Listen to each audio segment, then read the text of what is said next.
যুগে যুগে ওসমান হাদিরা ঘরে ঘরে জন্মায় না, ওসমান হাদিরা জেলায় জেলায় জন্মায় না, প্রতি বছর জন্মায় না, কিন্তু এরা আমাদের যুবকদের জন্য শিক্ষা, আমাদের সবার জন্য শিক্ষা, অনুপ্রেরণা।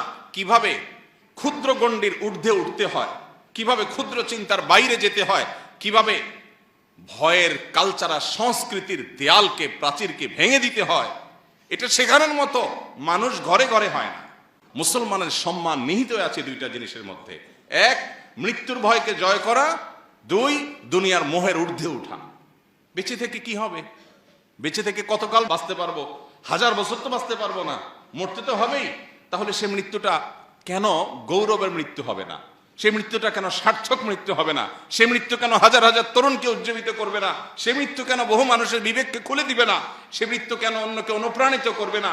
এই মৃত্যু কেমন মৃত্যু, যে মৃত্যু আমার একজন ভীরু মানুষের মতো মৃত্যু হবে? আমি পলায়ন পর হয়ে মৃত্যু কেন বরণ করব? এই মৃত্যুর ভিতরে কি সার্থকতা আছে? এই মৃত্যু তো সবাই বরণ করে, গরু ছাগলেরও তো মৃত্যু হয়। আমি মানুষ, আমি প্রাণী, আমি মুসলিম, আমি আল্লাহর নবীর উম্মত, আমি বড় বড় সাহাবীদের অনুসারী, অতএব আমার মৃত্যু তো অন্য 10 জনের মৃত্যু মতো হতে পারে না। আমি একজন আদর্শবাদী মুসলিম হতে হয়।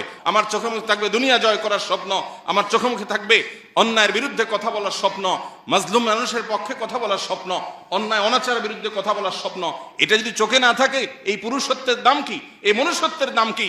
এই মুসলমানিত্বের দাম কি? এই তথাকথিত ঈমানের পরিচয় নামে অভিনয় করার দাম কি?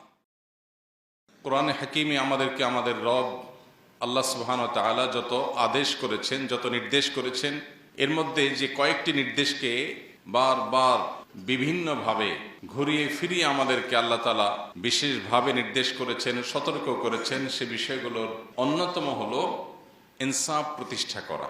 কোরআনে কারিমে ইনসাফ এ বিষয়টিকে কোথাও আদল, কোথাও কিসত, কোথাও অন্য কোনো শব্দ দ্বারা আল্লাহ তাআলা আখ্যায়িত করেছেন, এবং এই ইনসাফ সংশ্লিষ্ট নির্দেশনা কোরআনে কারিমে কমপক্ষে 30 বারেরও বেশি আল্লাহ তাআলা আমাদেরকে দিয়েছেন। আল্লাহ সুবহানাহু ওয়া তাআলা ইরশাদ করেছেন, ওয়াকুনু কাওয়ামিনা বিল কিসত শুহাদাআ লিল্লাহ ওয়ালাউ আলা আনফুসিকুম। ঈমানদারদের বৈশিষ্ট্য এটি। আল্লাহ তাআলা নির্দেশ করেছেন মুমিনদেরকে যে আমরা যেন ইনসাফ প্রতিষ্ঠাকারী হই, আমরা যেন ন্যায় এবং ন্যায্যতার পক্ষে সব সময় থাকি এবং সেটাকে সমাজে প্রতিষ্ঠিত করে ছাড়ি। এমনকি ন্যায় বা ইনসাফ প্রতিষ্ঠা করতে গিয়ে যদি নিজের বিরুদ্ধেও যায়, আমার গোষ্ঠীর বিরুদ্ধেও যায়, আমি একজন আলিম, কোন আলিম অন্যায় করেছেন, আমি একজন মুসলিম, কোন মুসলিম অন্যায় করেছেন, আমি কোন একটা দলকে অনুসরণ করি, সে দলের মানুষজন অন্যায় করেছেন, নিজেদের বিরুদ্ধে গেলেও যেন আমরা ইনসাফের কথা বলি, আমরা যেন কখনো ইনসাফ থেকে বিচ্ছিত না হই, এই পরিষ্কার নির্দেশনা আল্লাহ তাআলা আমাদেরকে দিয়েছেন। আল্লাহ সুবহানাহু ওয়া তাআলা অন্য আয়াতে বলেছেন, ওয়ালা ইয়াজরিমান্নাকুম শানআনু কওমিন আলা আল্লা তা'দিলু ই'দিলু হুয়া আকরাবু লিত-তাকওয়া। যদি তোমার কোনো শত্রু, ভিন্ন মতাবলম্বী, তোমার মতের বিরুদ্ধের কোনো মানুষও যদি কোনো ইনসাফ এর হকদার হয়, তার ব্যাপারেও যদি তোমার কোনো অবস্থান নিতে হয়, খবরদার ব্যক্তিগত, আদর্শগত বা যে কোনো ধরনের শত্রুতার কারণে কোনো ব্যক্তির প্রতি তোমার দ্বারা যেন জুলুম না হয়। ইনসাফের কথা সবার বেলায় বলতে হবে, শত্রুর বেলায়ও। এমনকি ইনসাফের কথা বলতে গেলে যদি নিজের বিরুদ্ধেও যায়, নিজের বাবার বিরুদ্ধেও যায়, ভাইয়ের বিরুদ্ধেও যায়, তাহলেও এই সততার পরিচয় দিতে হবে। এটা হলো ঈমানের দাবি। দুঃখজনক হলেও সত্য, আজ আমরা যারা নিজেদেরকে ঈমানদার বা মুসলমান বলে পরিচয় দিতে প্রাউড ফিল করি, গর্ববোধ করি, আমরা বেশিরভাগ মানুষ এই জায়গায় আমরা আমাদের সততার পরিচয় দিতে পারি না। এই জায়গায় এসে আমাদের পা পিছলে যায়, এই জায়গায় এসে আমরা আমাদের ন্যায়নিষ্ঠতার জায়গা থেকে আমরা সরে যাই। অথচ আল্লাহ রাব্বুল আলামিনের কাছে প্রিয় পাত্র হওয়ার প্রয়োজনে, আখিরাতে নাজাতের প্রয়োজনে শুধু আমাদেরকে নামাজ পড়লে হবে না। নামাজের পাশাপাশি আমার সামগ্রিক জীবনে ইনসাফ সর্বত্র আমাকে প্রতিষ্ঠা করার সংগ্রাম, প্রচেষ্টা, এটা অব্যাহত রাখতে হবে। আমি যদি জুলুম করি, আমি যদি জুলুমের সমর্থক হই, আমি যদি জুলুমকে সহনীয় বিষয়ে পরিণত করি, আমি যদি জুলুমের ব্যাপারে সোচ্চার না হই, আমি যদি আমার ন্যূনতম দায়িত্বটুকুও পালন না করি, তো আল্লাহ রাব্বুল আলামিন আমাদেরকে সতর্ক করেছেন। আল্লাহ বলেছেন, ওয়ালা তারকানু ইলাল্লাযিনা যালামু ফাতামাসসাকুমুন নার। সমাজে যে সমস্ত জুলুম চলছে, অনাচার চলছে, অবিচার চলছে, অন্যায় চলছে, এই সমস্ত অন্যায় অবিচারে অনেকেই জুলুম এবং জালিমদের দিকে ঝুঁকে পড়েন। জুলুম এবং জালিমদের দিকে ঝুঁকে পড়েন, যেদিকে বাতাস সেদিকে ছাতা ধরেন। লম্বা একটা সময় আমরা দেখেছি আমাদের দেশে ধর্মকর্ম পালন করা এটাকে বাঁকা চোখে দেখা হতো। পশ্চিমারা যে ইসলামোফোবিয়া সমাজে সৃষ্টি করেছে, তৈরি করেছে, সেটার প্রভাবে আমাদের দেশেও শিক্ষা প্রতিষ্ঠানে, সরকারি বেসরকারি প্রতিষ্ঠানে, সমাজে সর্বত্র বিভিন্ন ক্ষেত্রে দাড়ি টুপি পরা মানুষ, সৎ নেককার মানুষ, তাদেরকে পর্যন্ত কোণঠাসা করে রাখা হতো এবং মনে করা হতো এটাই স্বাভাবিক। নামাজি কালামে মানুষও এই জিনিসগুলোকে মেনে নিয়েছিল অনেকটা। হ্যাঁ, কিছু সংখ্যক মানুষ হয়তো অন্যায়ের বিরুদ্ধে চেষ্টা করেছেন লড়াই করবার। তো আল্লাহ রাব্বুল আলামিন সে বিষয়ে বলেছেন, ওয়ালা তারকানু ইলাল্লাযীনা যালামু ফাতামাসসাকুমুন নার। যারা জুলুম করেছে, যারা অন্যায় অবিচার করেছে, এই মানুষগুলোর দিকে তোমরা যদি ঝুঁকে পড়ো, অন্যায়কে মেনে নিলেন, ঠিক আছে এখন এটাই চলে, কি আর করা যাবে। অনেক নামাজি কালামি বাপ তার সন্তানকে এক সময় দাড়ি রাখতে উদ্বুদ্ধ করতেন না। তিনি নিজে দাড়ি রাখেন, দাড়ি রাখা মুসলমানের জন্য ওয়াজিব, আল্লাহর নবীর নির্দেশ তিনি জানেন এবং তিনি বিশ্বাস করেন, তিনি সেটাকে রেসপেক্ট করেন, তিনি মানতে চান। কিন্তু এটা করতে গেলে হেনস্থার শিকার হবে আমার ছেলে, এই জন্য ছেলেকে দাড়ি চাচতে অনেক বাবা বলতেন। তিনি মুসলিম হিসাবে আদর্শ মুসলিম হতে পারেন নাই যে আমি অন্যায়ের বিরুদ্ধে দাঁড়াবো, কথা বলবো, প্রতিবাদ করব, চেষ্টা করব। বেশিরভাগ মানুষ আমরা এরকম। হ্যাঁ, কিছু মানুষ, কিছু আল্লাহর বান্দা সব সময় অন্যায়ের বিরুদ্ধে সাধ্য অনুযায়ী লড়ে গেছে। তো আয়াত বলছে যারা জুলুম করে তাদের দিকে যদি তোমরা ঝুঁকে পড়ো দলীয় আনুগত্যের কারণে, অথবা ইমানের দুর্বলতার কারণে, অথবা মৃত্যু ভীতির যে সংস্কৃতি, এই সংস্কৃতির কারণে তোমরা যদি চাচা আপনা জান বাঁচাও এই মানসিকতা লালন করে জালিমদের দিকে ঝুঁকে পড়ো, ফাতামাসসাকুমুন নার, মনে রাখবে জাহান্নামের আগুন তোমাদেরকে স্পর্শ করবেই করবে। মাদাল্লাকুম মিন দুনিল্লাহি মিন আউলিয়া, আল্লাহ ছাড়া কোনো অভিভাবক সাহায্যকারী সেদিন তোমরা পাবে না। সুম্মা লা তুনসারুন, এবং কেউ তোমাদের সাহায্যকারী হবে না, কেউ সাহায্য করবে না। আবু সাঈদ খুদরী রাদিয়াল্লাহু তাআলা আনহুর একটা প্রসিদ্ধ হাদিস আমরা অনেকে বারবার শুনেছি। তিনি বলেছেন, নবী করিম সাল্লাল্লাহু আলাইহি ওয়াসাল্লাম ইরশাদ করেছেন, আফদালুল জিহাদে কালিমাতু আদলিন ইনদা সুলতানিন জায়ের। সবচেয়ে উত্তম জিহাদ হলো অন্যায় অনাচারকারী শাসক ক্ষমতাধর মানুষের সামনে ন্যায় এবং ইনসাফের কথা বলা। এটা আজ সমাজ থেকে হারিয়ে গেছে। আমরা প্রত্যেকটা মানুষ এখন সেলফিশ। আমরা প্রত্যেকটা মানুষ, এমনকি ধার্মিক মানুষও আছেন অনেকে তাহাজ্জুদ গুজার, কিন্তু তিনি আত্মকেন্দ্রিক, তিনি স্বার্থপর, তিনি নিজের জান বাঁচানোতে বিশ্বাস। শহুরে জীবনে এটা তো আরো ভয়ঙ্কর। চোখের সামনে খুন হচ্ছে, যার যাচ্ছে সে বুঝুক, আমি আমার জান বাঁচায় চলে যাই, আমি ওই ঝামেলায় যেতে চাই না। বেশিরভাগ মানুষ আমরা এই মেন্টালিটির। চোখের সামনে ছিনতাই হচ্ছে, 5 জন মানুষ একটু জোরে ধমক দিলেই ছিনতাইকারী পালায় যায়, কিন্তু ওখানে গিয়ে আমি যদি কোনো ঝামেলায় পড়ি, আমি আমার জান বাঁচাই। আমরা ভোর রাতে অনেকে উঠে তাহাজ্জুদের নামাজ পড়ি, অনেক বড় ফজিলতপূর্ণ কাজ। শীতের বিরুদ্ধে সংগ্রাম করে তাহাজ্জুদ পড়া চারটিখানি কথা না, সবার কপালে নসিব হয় না। অনেকে কষ্ট করে ক্ষুধার্ত থেকে নফল রোজা রাখি আমরা, এটাও অনেক কষ্টসাধ্য কাজ। অনেকে নিজের প্রাণের অনেক পছন্দের জিনিসপত্র আল্লাহর রাহে দান করেন, অনেক কষ্ট করে কামাই করা, উপার্জন করা অর্থ করি আমরা আল্লাহর রাস্তায় দান করি, এটাও কষ্টের কাজ। কিন্তু সেই মানুষগুলো আমরা অন্যায় অনাচারের বিরুদ্ধে দাঁড়ানো, কথা বলা, ভূমিকা রাখা, এটাও যে একটা ইবাদতের কাজ। কোন কোন ক্ষেত্রে আমার ওই তাহাজ্জুদের চাইতে বেশি ফজিলতের বিষয়, আমার দানের চাইতে বেশি সওয়াবের বিষয়, আমার অন্যান্য ইবাদতের চাইতেও আল্লাহকে বেশি সন্তুষ্ট করবে এমন বিষয়, এটা আমরা ঘুণাক্ষরেও মনে রাখি না, বরং ভুলে গেছি। কালচারটাই এমন ভাবে প্রতিষ্ঠিত হয়েছে, ভোগবাদী এই পৃথিবী আমাদেরকে এমন শিক্ষা দিয়েছে যে আমাদেরকে ভয়ের সংস্কৃতি ধারণ করতে হবে, লালন করতে হবে, নিজের জীবন বাঁচাতে হবে। জীবন বাঁচায় যদ্দূর সম্ভব ইদ্দূর করলাম। আর বেশিরভাগ ক্ষেত্রে অন্যায় অনাচার এগুলোর বিরুদ্ধাচরণ, ইনসাফ এর পক্ষে কথা বলা, অবস্থান নেওয়া, এই বিষয়গুলোকে আমরা ভুলে গেছি। অথচ নবী করিম সাল্লাল্লাহু আলাইহি সাল্লামের সে হাদিস আমাদের কার না জানা। আমরা কে এই হাদিসটি না শুনেছি, যে হাদিসটিতে নবীজি বলেছেন, মান রাআ মিনকুম মুনকারান ফালইউগাইয়িরহু বিয়াদিহি, তোমাদের কেউ যদি কোনো অন্যায় দেখে, সে যেন তার হাত দিয়ে সে অন্যায়কে পরিবর্তন করে দেয়। আর যদি সেটা করতে সক্ষম না হয়, তাহলে সে যেন তার মুখ দ্বারা অন্যায়ের বিরুদ্ধে বলে, সফটলি, নম্রতার সাথে, কোমলতার সাথেও যেন অন্যায়ের বিরুদ্ধে বলে। আর যদি সেটাও করতে না পারে, অন্তত অন্তর থেকে এই অন্যায় পরিবর্তন করবার চিন্তা, সংকল্প, পরিকল্পনা, নিয়ত, এর প্রতি ঘৃণা, এগুলো যেন অন্তত লালন করে। এটুকু হলো ইমানের সর্বনিম্ন স্তর। আর যদি এটুকুও না হয়, আপনার সমাজে অনাচার হচ্ছে, আপনার ব্রুটা পর্যন্ত ভাঁজ হচ্ছে না, কপালে ভাঁজ হচ্ছে না, অন্যায় হচ্ছে, আপনি সেটার বিরুদ্ধে কথা বলা তো দূরের কথা, আপনার মধ্যে কোনো হিতাহিত জ্ঞানটুকু পর্যন্ত নেই, আপনি আপনার নিজেকে নিয়ে ব্যস্ত, তাহলে নিজেকে মুসলিম বা ইমানদার হিসাবে দাবি করবার কোনো নৈতিক অধিকার আমাদের নাই। আজ দুঃখজনক বাস্তবতা হলো আমরা বেশিরভাগ মানুষ এই কাতারের মুসল্লি। আমরা নামাজ পড়ি কিন্তু অসৎ কাজে বাধা প্রদান আমরা করি না। আমরা প্রত্যেকটা মানুষ যদি অন্যায়ের বিরুদ্ধে সোচ্চার হতাম, কোনো জালেম মাথা ছাড়া দিয়ে দাঁড়াতে পারতো না, কোনো আধিপত্যবাদীরা আমাদেরকে গোলাম বানিয়ে রাখতে পারতো না। কিন্তু আমরা যখন স্বার্থপর হয়ে গেছি, আমরা যখন শুধু নিজের জীবন আর পরিবার নিয়ে আমাদের চিন্তা ভাবনা ঘুরপাক খায়, এর বাইরে আমরা ভাবতে পারি না, তখন গোলামি আমাদের জন্য অবধারিত হয়ে গেছে, অপমান আমাদের জন্য অবধারিত হয়ে গেছে, অপরিহার্য হয়ে গেছে।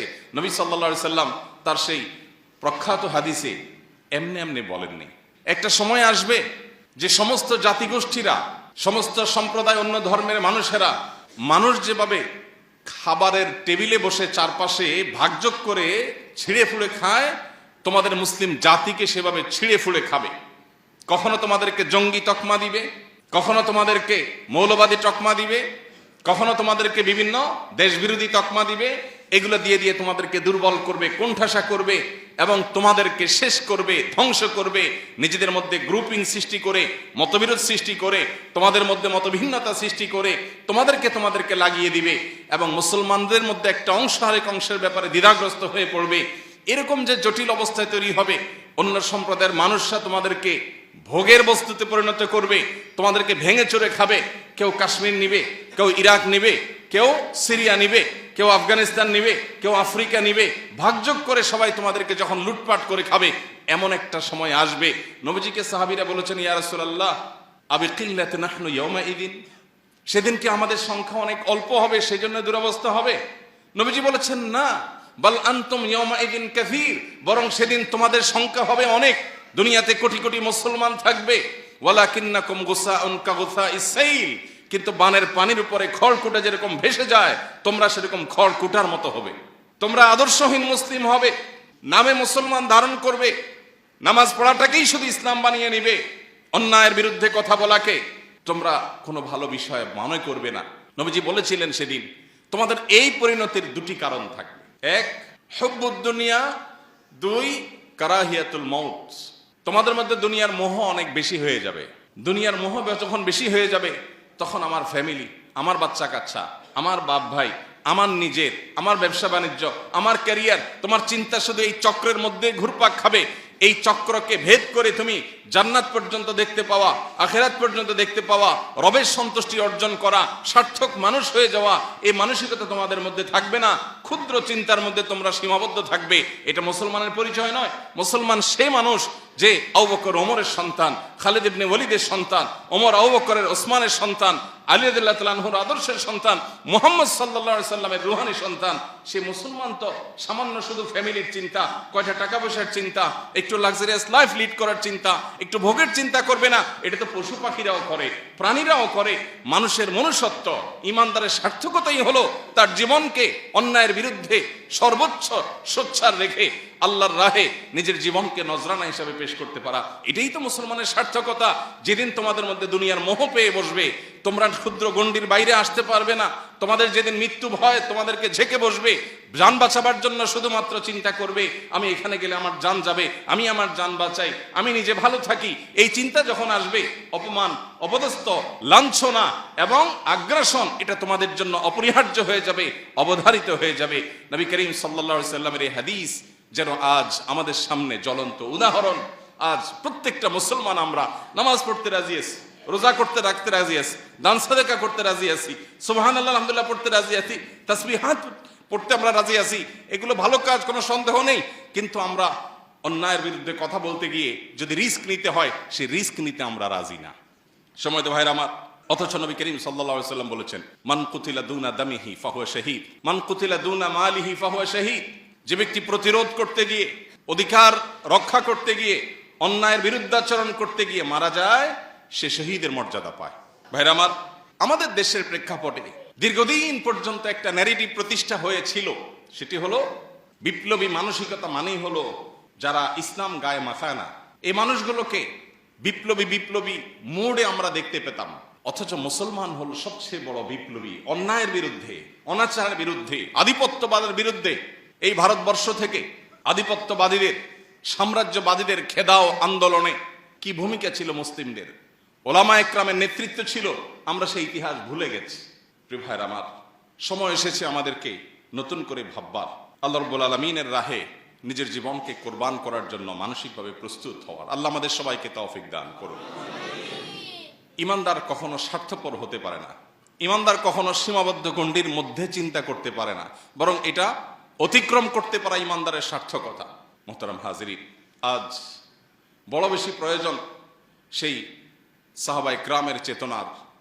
নবী সাল্লাল্লাহু আলাইহি সাল্লাম যে চিত্র অঙ্কন করেছেন মুসলমানের, সেই চিত্রের বাস্তব উদাহরণ হতে পারে এরকম কিছু মুসলমানের। এরকম কিছু মুসলমান যদি আজ পৃথিবীতে তৈরি হয়, তাহলে আবারও মুসলিমের সেই গৌরব, মুসলমানদের সেই শৌর্যবীর্য, মুসলমানদের সেই ঐতিহ্য, সেটা আবারও উদ্ধার করা সম্ভব। এবং সবচেয়ে বড় কথা হলো, আল্লাহ রাব্বুল আলামিনের কাছে আমার প্রিয় পাত্র হওয়া, আমার আখিরাতকে নিজের করে নেওয়ার এর চেয়ে শর্টকাট এবং সংক্ষিপ্ত কোনো উপায় নাই। যে ব্যক্তি তার জীবনের মায়া ত্যাগ করে, তার কাছে দুনিয়ার মোহ কোনো বিষয়। যে ব্যক্তি তার জীবনের মায়া ত্যাগ করতে পারে, তার কাছে পার্থিব ছোটখাটো স্বার্থ এগুলো কোনো বিষয় হতে পারে না। তাকে পৃথিবীতে কেউ পরাজয় করতে পারে না যে মৃত্যুকে ভয় করে না, বরং যে মৃত্যুকে আলিঙ্গন করবার জন্য, মৃত্যুকে ওয়েলকাম করার জন্য যে অপেক্ষা করে, সে ব্যক্তিকে কখনো কেউ পরাজিত করতে পারে না। সে মানসিকভাবে সবচেয়ে সুখী। যে বেঁচে থাকার জন্য বিড়ালের মতো এদিক সেদিক ছুটাছুটি করে, নিজের জীবন রক্ষা করার জন্য, নিজের যান বাঁচানোর জন্য, নিজের সুবিধা রক্ষার জন্য, ব্যবসাটা বাঁচানোর জন্য, পিঠটা বাঁচানোর জন্য, নিজেকে রক্ষা করার জন্য শুধুমাত্র নিজেরা নিজের পরিবারের গণ্ডির মধ্যে যে সীমাবদ্ধ হয়ে থাকে, এই ব্যক্তি লাঞ্ছনার জীবনের মধ্যে থাকে। সে হয়তো হালুয়া রুটি খেয়ে বেঁচে থাকে, সে হয়তো ভালো দিনাতিপাত করে, কিন্তু মানসিকভাবে সে কখনো একজন স্বাধীন, একজন বিজয়ী মানুষের মানসিকতা নিয়ে ধারণ করতে পারে না, জীবন লালন করতে পারে না। সম্মানিত উপস্থিতি, আল্লাহ তাআলা কোরআনে কারিমে আমাদেরকে বারবার করে বিষয়গুলো সতর্ক করেছেন, সাবধান করেছেন। এই জন্য আমাদের কোরআন বারবার পড়া উচিত। কোরআনের প্রতিটা পৃষ্ঠার প্রতিটা লাইন আমাদের জীবনে গুরুত্বপূর্ণ পরিবর্তন আনতে ভূমিকা রাখে। আমরা যদি কোরআন পড়ি, কোরআন বোঝার চেষ্টা করি, কোরআনের প্রত্যেকটা শব্দ হরফ থেকে পাওয়া বার্তা যদি আমাদের জীবন ধারণ করতে পারি, শুধু আখিরাত নয়, দুনিয়ার জীবন আমাদের সোনার জীবনে পরিণত হবে ইনশাআল্লাহ। আজকের পৃথিবী সফলতার যে সংজ্ঞা দাঁড় করিয়েছে, আজকের পৃথিবী সার্থকতার যে সংজ্ঞা দাঁড় করিয়েছে, যে ডেফিনিশন স্থির করে দিয়েছে, এটাকে বদলে দিয়েছে কোরআন, এটাকে পরিবর্তন করে দিয়েছে কোরআন। ভোগের মধ্যে নয়, ত্যাগের মধ্যেই সার্থকতা। বিড়ালের মতো শুধুমাত্র যান বাঁচানোর চিন্তা করার মধ্যেই কোনো সফলতা নয়, সুখ নয়। সুখ প্রকৃত অর্থে রিস্ক নিয়ে জীবন বাজি রেখে অন্যায়ের বিরুদ্ধে কথা বলার মধ্যেই নিহিত আছে। সে জীবনে জীবন, যে জীবন বাঘের মতো অল্প সময় বেঁচে থাকে, বিড়ালের মতো বছরকে বছর যুগ যুগ ধরে বেঁচে থাকার নাম জীবন না, এটার নাম লাঞ্ছনা, এটার নাম অপমান। যে অপমান শুধু আখিরাতেই হবে না, এই অপমান দুনিয়াতেই হবে, আমাদের চোখের সামনে আমরা দেখতে পাচ্ছি। মুহতারাম হাজিরিন, আল্লাহ রাব্বুল আলামিন বলেছেন, কুল্লু নাফসিন যায়িকাতুল মাউত। প্রতিটা প্রাণীকে মৃত্যু স্বাদ আস্বাদন করতে হবে, প্রতিটা প্রাণীকে মারা যেতে হবে। কোন প্রাণী মৃত্যুর স্বাদ আস্বাদন করা ছাড়া পৃথিবী থেকে যেতে পারবে না, বা আজীবন পৃথিবীতে টিকে থাকতে পারবে না। মৃত্যু যখন অবধারিত, তাহলে বীরের মতো মৃত্যু, সার্থকতার মৃত্যু, অন্যায়ের বিরুদ্ধে অবস্থান নিতে গিয়ে মৃত্যু, এর চাইতে সফলতা, এর চেয়ে সার্থকতা আর কি হতে পারে? আল্লাহ রাব্বুল আলামিন আমাদের সবাইকে শাহাদাতের তামান্না অন্তরে লালন করার তৌফিক দান করুন। শাহাদাত তো অনেক পরের বিষয়। আমরা যদি আমাদের সমাজে প্রচলিত অনাচারগুলোর বিরুদ্ধে অন্তত চিন্তা ভাবনা শুরু করি, সব জায়গায় হয়তো আমাকে বৈপ্লবিক ভূমিকা রাখতে হবে না, আমি যদি অন্তত নাহি আনিল মুনকার, অসৎ কাজে বাধা প্রদান করার এই কাজটা শুরুটাও করতে পারি, তাহলেও আমি একজন মুমিন হিসাবে, ইমানদার হিসাবে এটা আমার সার্থকতার বিষয় হবে। আল্লাহ সুবহানাহু ওয়া তাআলা আমাদেরকে বড় বেশি ভালোবাসেন। আমরা আল্লাহ তাআলার প্রিয় হাবিব মুহাম্মদ সাল্লাল্লাহু আলাইহি সাল্লামের আদরের উম্মত, তার সবচেয়ে শ্রেষ্ঠ খলিল, তার বন্ধু, তার সবচেয়ে আপন মানুষটার, আপন সৃষ্টিটার আমরা উম্মত, তার পরিবারের সদস্য। যার কারণে আল্লাহ আমাদেরকে অনেক বেশি ভালোবাসেন। পৃথিবীর ইতিহাসে যত জাতিগোষ্ঠী এসেছে, যত সম্প্রদায় এসেছে, সবার মধ্যে উম্মতে মুহাম্মদী আল্লাহর কাছে স্পেশাল। আল্লাহ এদেরকে বিশেষভাবে তৈরি করেছেন এবং পছন্দ করেন। আল্লাহ বলেছেন, কুনতুম খায়রা উম্মাহ, তোমরা শ্রেষ্ঠ সম্প্রদায় হয়েছ, তোমরা শ্রেষ্ঠ সম্প্রদায়, শ্রেষ্ঠ উম্মাহ হয়েছ। কারণ উখরিজাত লিন-নাস, তোমরা ফ্যামিলির এবং নিজের স্বার্থের এই গণ্ডির মধ্যে, চক্রের মধ্যেই শুধুমাত্র ঘুরপাক খাবে, এটা তোমাদের সাথে যায় না, মানায় না। উখরিজাত লিন্নাস, তোমাদেরকে সৃষ্টি করা হয়েছে মানুষের জন্য। আমি সৃষ্টি হয়েছি কার জন্য? আমি শুধু আমার ফ্যামিলি চিন্তা করব। একটা অনাচার হবে, কোনো মানুষ জুলুমের শিকার হবে, সমাজে কোনো অনাচার এস্টাবলিশড হবে, অন্যায় চলবে, আমি সেটা মেনে নিব না। সবসময় হয়তো আমি হাত দিয়ে বাজাইতে পারবো না, অন্তত আমার এটার বিরুদ্ধে অবস্থান নিতে হবে, ভূমিকা রাখতে হবে। সেটা হোক আমার প্রিয়জনের বিরুদ্ধে, হোক আমার এলাকার মানুষের বিরুদ্ধে, হোক আমার বন্ধুর বিরুদ্ধে, আমাকে ইনসাফ প্রতিষ্ঠা করতে হবে। বেইনসাফ করা মানুষ কখনো মুসলমান হতে পারে না, অসম্ভব। কিন্তু আজ বেইনসাফি রন্ধ্রে রন্ধ্রে আমাদের, সামান্য একটু স্বার্থের জন্য, চক্ষু লজ্জার খাতির আমরা অন্যায় করি। আল্লাহ বলেছেন, কুনতুম খায়রা উম্মাতিন উখরিজাত লিন্নাস, আমাদের সৃষ্টি করা হয়েছে, বের করা হয়েছে মানুষের জন্য, মানুষের কল্যাণে কাজ করব। তা'মুরুনা বিল মা'রুফ ওয়া তানহাউনা আনিল মুনকার ওয়া তু'মিনুনা বিল্লাহ, সৎ কাজের আদেশ, অসৎ কাজে বাধা প্রদান করা, এটা আমাদের দায়িত্ব। আল্লাহ আমাদের সবাইকে দায়িত্ব যথাযথভাবে পালন করার তৌফিক দান করুন। মুহতারাম হাজরিন, মৃত্যু তো অবধারিতই। আল্লাহ বলেছেন, কুল ইন্নাল মাউতাল্লাযী তাফিররুনা মিনহু ফাইন্নাহু মুলাকীকুম, যে মৃত্যু থেকে পলায়ন করার জন্য চেষ্টা করছো, তোমরা যে মৃত্যু থেকে রক্ষা পাওয়ার জন্য পালিয়ে বেড়াও, এখানে না ওখানে, ওখানে গেলে মনে হয় বাঁচবো, এটা করলে মনে হয় বাঁচবো, এটা বললে মনে হয় বাঁচবো না, এই বাঁচার জন্য তোমাদের যে প্রাণান্তকর প্রচেষ্টা, তোমাদের যে পলায়ন পর মানসিকতা, মনে রাখবে সেই মৃত্যু তোমাদের সাথে সাক্ষাৎ করবে। শব্দটা লক্ষণীয়, ফাইন্নাহু মুলাকীকুম। আল্লাহ বলেন নাই যে তোমরা যখন পলায়ন করবে মৃত্যু তোমাদের পিছন থেকে এসে ধরবে, সেটা বলেন নাই। মুলাকীকুম বলেছেন মৃত্যু তোমাদের সামনে থেকে এসে সাক্ষাৎ করবে।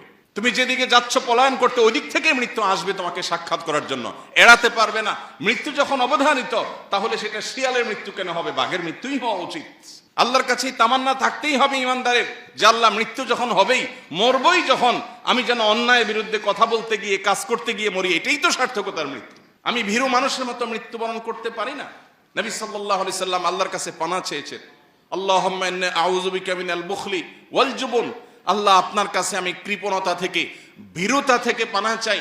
আমি যেন ভীরু হয়ে না পড়ি, আমি যেন হীনমন্য হয়ে না পড়ি, আমি যেন ভীত সন্ত্রস্ত না হই। আজ আমাদের সমাজে মুসলমানদের মধ্যে ভয়ের সংস্কৃতি সৃষ্টি হয়ে গেছে। ভয়ের সংস্কৃতি সৃষ্টি হয়েছে না হয়নি? আজ শরীফ ওসমান হাদির মতো কিছু তরুণ, তারা আমাদেরকে ভয়ের সংস্কৃতি ভাঙতে শিখিয়েছে। তারা শিখিয়েছে কিভাবে ভয়কে জয় করতে হয়। আপনার আমার অনেকের মতো তারও একটা ছোট্ট বাচ্চা আছে, মায়া আছে, এবং সে জানতো সে যে পথে পা বাড়িয়েছে, এই পথে মৃত্যু অবধারিত, সেটার জন্য প্রস্তুত ছিল, আগে থেকে ঘোষণা দিয়েছে। পরিচিত ভাই ব্রাদারকে বলে গেছে, আমি মরে গেলে আমার বাচ্চাদের দিকে খেয়াল রাখিও, জাস্ট ইট, আর আল্লাহ খেয়াল রাখবেন, যথেষ্ট। বহু লেবাসধারী ধার্মিকের চাইতে, বহু লেবাসধারী তথাকথিত আলিমের চাইতে এই ধরনের তরুণরা আমাদের ক্ষেত্রে, আমাদের জন্য এই ক্ষেত্রে অন্তত উত্তম উদাহরণ। সমকালীন জীবনে বা সমসাময়িক সময়ে নিজের অবশ্যম্ভাবী অপরিহার্য পরিণতির কথা জানার পরও এইভাবে সাহসিকতার পরিচয় দেওয়া, মৃত্যু ভয়কে জয় করা এবং ভয়ের সংস্কৃতিকে ভাঙার উজ্জ্বল উদাহরণ, তার চাইতে আর ভালো কাউকে খুঁজে পাওয়া যায় না। মানুষ যখন নিশ্চিত হয়ে যায় তার বিপদ আসছে, সে সাবধান হয়ে যায়। সাবধান সেও ছিল, কিন্তু অনেকে আছেন সাবধানতা নয় বরং গা বাঁচানোর চেষ্টা করে। ঠিক আছে, জান বাঁচতে তো বহুত কিছু করতে পারবো, আরে জান বাঁচায় রেখে কি করবো যে জান দিয়ে কিছু করতে পারবো না? জানটা বেঁচে থাকাটা কি জন্য? আল্লাহকে সন্তুষ্ট করার জন্য, আল্লাহকে খুশি করার জন্য।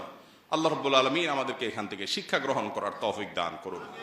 আজকে আমাদের যে তরুণ সমাজ আছেন, তরুণ সমাজের বড় অংশকে ভোগবাদী পৃথিবী শুধু ভোগ শিখিয়েছে। এখন তারুণ্যের বড় অংশ তারা খেলাধুলা দেখে এবং সেখানে কোনো খেলোয়াড়ের গোল দেওয়া দেখে সে উজ্জীবিত হয়ে যায়, সে উত্তেজিত হয়ে যায়। তার পছন্দের দল হেরে যাওয়া দেখে সে মুষড়ে পড়ে, ভেঙে পড়ে, মন খারাপ করে, সে চোখের পানি ফেলে দেয়, কেঁদে দেয়। মুসলমানের সন্তান, সে জানে না এটা তার পরিচয় না, এটা তার সার্থকতা না। সে সাম্রাজ্যবাদীদের, সে আধিপত্যবাদীদের, সে পৃথিবীর মাস্তানদের টুলে পরিণত হয়েছে।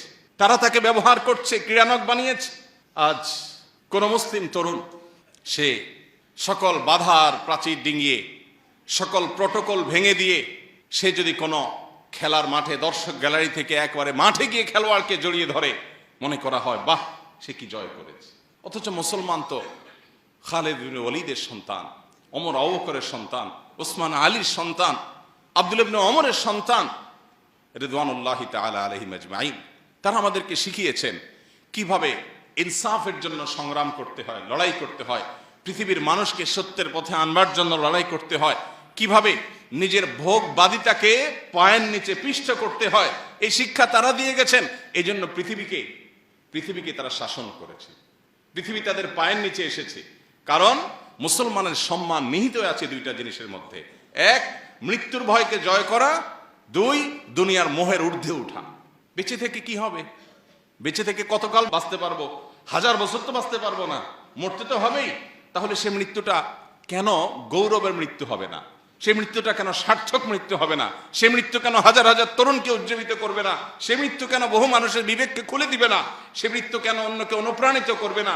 এই মৃত্যু কেমন মৃত্যু, যে মৃত্যু আমার একজন ভীরু মানুষের মতো মৃত্যু হবে? আমি পলায়ন পর হয়ে মৃত্যু কেন বরণ করব? এই মৃত্যুর ভিতরে কি সার্থকতা আছে? এই মৃত্যু তো সবাই বরণ করে, গরু ছাগলেরও তো মৃত্যু হয়। আমি মানুষ, আমি প্রাণী, আমি মুসলিম, আমি আল্লাহ নবীর উম্মত, আমি বড় বড় সাহাবীদের অনুসারী। অতএব আমার মৃত্যু তো অন্য 10 জনের মৃত্যু মতো হতে পারে না। আমি একজন আদর্শবাদী মুসলিম হতে হয়। আমার চোখের মুখে থাকবে স্বপ্ন, আমার চোখের মুখে থাকবে দুনিয়া জয় করার স্বপ্ন, আমার চোখে মুখে থাকবে অন্যায়ের বিরুদ্ধে কথা বলার স্বপ্ন, মাজলুম মানুষের পক্ষে কথা বলার স্বপ্ন, অন্যায় অনাচারের বিরুদ্ধে কথা বলার স্বপ্ন। এটা যদি চোখে না থাকে, এই পুরুষত্বের দাম কি? এই মনুষ্যত্বের দাম কি? এই মুসলমানিত্বের দাম কি? এই তথাকথিত ঈমানের পরিচয় নামে অভিনয় করার দাম কি? প্রিয় ভাইরা আমার, আল্লাহ রাব্বুল আলামিন আমাকে, আপনাকে, আমাদের সবাইকে এই যে দুনিয়ার মোহ আর মৃত্যু ভীতি, এই দুইটা জিনিসকে জয় করার তৌফিক দান করুন। আমাদের যাবতীয় সম্মান, আমাদের যাবতীয় ঐতিহ্য, আমাদের যাবতীয় মর্যাদা, এই দুটি বিষয়কে জয় করার মধ্যে নিহিত আছে। আল্লাহ রাব্বুল আলামিন ওসমান হাদিকে শাহাদাতের সর্বোচ্চ মাকাম দান করেন। নবী করিম সাল্লাল্লাহু আলাইহি সাল্লাম বলেছেন, মান আহাব্বা লিকা আল্লাহ আহাব্বাল্লাহু লিকাআহ। যে ব্যক্তি আল্লাহর সঙ্গে সাক্ষাৎ করাকে পছন্দ করে, যে আল্লাহর সাথে দেখা করার জন্য অপেক্ষমান থাকে, যে কখন মৃত্যু হবে আর আল্লাহর সাথে সাক্ষাৎ হবে, নবীজির সাথে সাক্ষাৎ হবে, জান্নাতে যেতে পারবে, এই আকুলতা যার অন্তরে লালন করে, স্বয়ং আল্লাহ তার সঙ্গে সাক্ষাৎ করাকে পছন্দ করেন। স্বয়ং আল্লাহ তার সাক্ষাতের প্রত্যাশী বা সাক্ষাৎ ভালোবাসেন, পছন্দ করেন। কত সার্থকতার জীবন! নবী করিম সাল্লাল্লাহু আলাইহি সাল্লামের জীবনের শেষ মুহূর্তে যখন তার দুনিয়া থেকে বিদায় নেওয়ার সময় ক্ষণ ঘনিয়ে এসেছিল, তখন তিনি বলেছিলেন, আর রফিক আল আলা, আর রফিক আল আলা, অর্থাৎ মহান বন্ধুর সান্নিধ্য আমি আশা করছি, কামনা করছি, চাই, প্রত্যাশা করছি। পিপাসা আল্লাহর সঙ্গে সাক্ষাতের, তৃষ্ণা আল্লাহর সঙ্গে দেখা হওয়ার। সে মৃত্যু কত সার্থকতার মৃত্যু! আর ভীত মানুষের মৃত্যু, বাঁচতে চাই, মরতে চাই না, এটা তো আখিরাতে বিশ্বাসী, জান্নাতে বিশ্বাসী কোনো মানুষের স্বভাব নয়। আমরা বেশিরভাগ মানুষ এই কাতারে, আমরা গায়ে গোতরে মুসলমান, দাবিতে মুসলমান, ইবাদতে আচারে মুসলমান, কিন্তু ভেতর থেকে মুসলমান হয়ে উঠতে পারিনি, ভেতর থেকে মুমিন হয়ে উঠতে পারিনি, আমার অন্তরকে মুসলমান বানাতে পারিনি, আমার নিজেকে ইমানদার বানাতে পারিনি। যদি পারতাম তাহলে মৃত্যু আমার সবচেয়ে প্রিয় জিনিস হতো, কারণ মৃত্যুর পরেই আমার জান্নাত অপেক্ষা করছে। মৃত্যু আমার সবচেয়ে প্রিয় জিনিস হতো, কারণ তারপরে আমার নবীর সাথে সাক্ষাতের সুযোগ তৈরি হবে। মৃত্যু আমার সবচেয়ে প্রিয় জিনিস হতো, কারণ তারপরেই আমার জান্নাতে যাওয়ার পথ সুগম হবে। হাউজে কাউসার আমি পাবো, নবী রাসূলদের সাথে সাক্ষাৎ আমি পাবো, স্বয়ং আল্লাহর সাথে আমি সাক্ষাৎ পাবো। আল্লাহ আমাদের সবাইকে সে মানসিকতা লালন করার তৌফিক দান করুন। আল্লাহ রাব্বুল আলামিন কোরআনে হাকিমে বলেছেন, ওয়ালা তাহসাবান্নাল্লাযীনা কুতিলু ফী সাবিলিল্লাহ আমওয়াতা। যারা আল্লাহর রাহে মৃত্যুবরণ করেছেন, সে মানুষগুলোকে তোমরা মৃত মনে করো না, সে মানুষগুলোকে তোমরা মৃত মনে করো না। বাল আহইয়াউন ইনদা রাব্বিহিম ইরযাকুন। বরং তারা তাদের রবের কাছে জীবিত। তোমাদের কাছে মনে হতে পারে তার দেহ থেমে গেছে, তার হার্টবিট বন্ধ হয়ে গেছে। সে মৃত নিথর দেহের একজন মানুষ মনে হতে পারে, রবের কাছে তারা জীবিত, রবের সাথে সাক্ষাৎ শুরু হয়ে গেছে এবং তারা আল্লাহর কাছ থেকে রিজিক পাওয়া শুরু করে দিয়েছে। সার্থক সে জীবন, সফল সে জীবন। আল্লাহ রাব্বুল আলামিন আমাদের তারুণ্যকে ভোগবাদী দুনিয়ার এই যে মোহনীয় হাতছানি, এটাকে জয় করবার তৌফিক দান করুন। আমার তরুণ বন্ধুরা, আমার যুবক ভাইয়েরা, আজ পশ্চিমা দুনিয়া, আজ অমুসলিমদের যে সংস্কৃতি আর কৃষ্টি কালচার, এটার প্রভাবে আমরা প্রভাবিত হয়ে আমাদের কাছে ভোগ, মোজ মাস্তি এটাই জীবনে পরিণত হয়ে গেছে।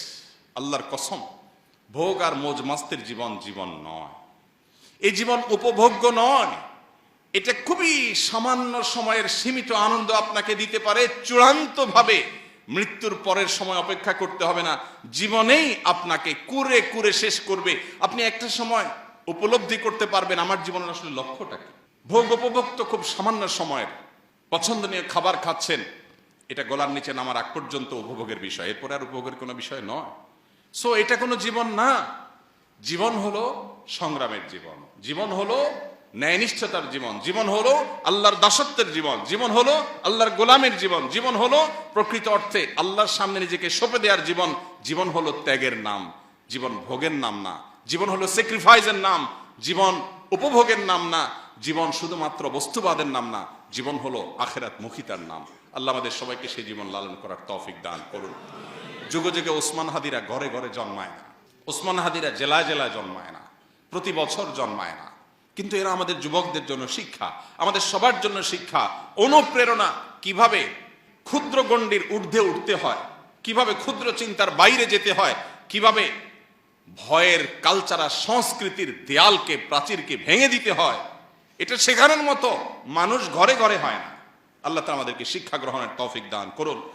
আল্লাহুম্মা আহসিন খাতিমানা ওয়া আওয়াকিবানা। আল্লাহ আমাদের মৃত্যু, আমাদের শেষ পরিণতিটা যেন ভালো হয়, সুন্দর হয়, সার্থক হয়, আমাদের জন্য সেটা যেন আনন্দের হয়, তৃপ্তির হয়, সেটা যেন আমাদের দুনিয়াতেও মর্যাদার হয়, আখিরাতেও যেন আমাদের রবের সন্তুষ্টির কারণ হয়। আল্লাহ